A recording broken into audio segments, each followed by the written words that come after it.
In a Station of the Metro is an Imagist poem by Ezra Pound published in 1913 in the literary magazine Poetry. In the poem, Pound describes a moment in the underground metro station in Paris in 1912.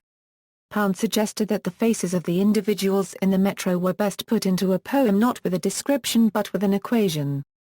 Because of the treatment of the subject's appearance by way of the poem's own visuality, it is considered a quintessential Imagist text.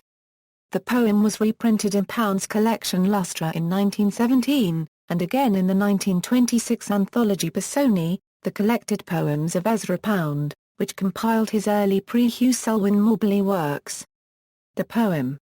The poem contains only 14 words. Pound was influential in the creation of Imagist poetry until he left the movement to embrace Voticism in 1914. Pound, though briefly, embraced Imagism, stating that it was an important step away from the verbose style of Victorian literature and suggested that it is the sort of American stuff I can show here in Paris without its being ridiculed. In a Station of the Metro is an early work of modernist poetry as it attempts to break from the pentameter, incorporates the use of visual spacing as a poetic device, and does not contain any verbs. Analysis. The poem was first published in 1913 and is considered one of the leading poems of the Imagist tradition.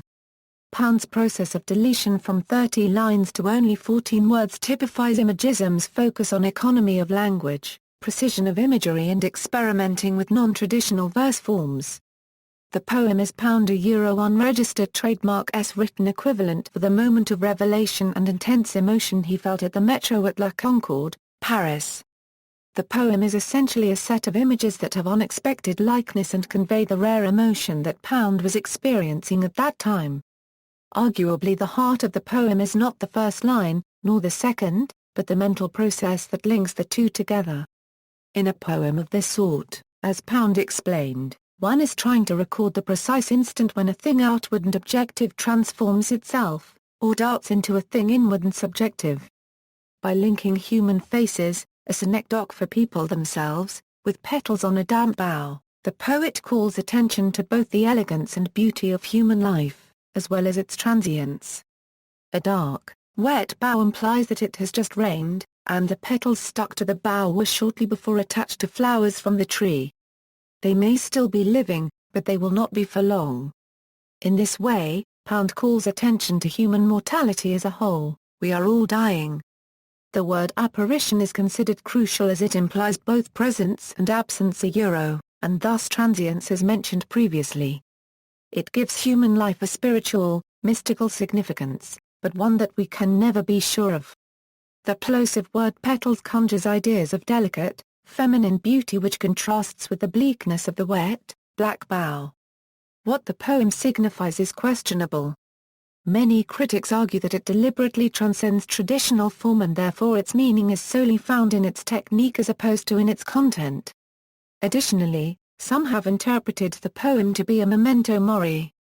However, when Pound had the inspiration to write this poem, few of these considerations came into view. He simply wished to translate his perception of beauty in the midst of ugliness into a single, perfect image in written form. It is also worth noting that the number of words in the poem is the same as the number of lines in a sonnet.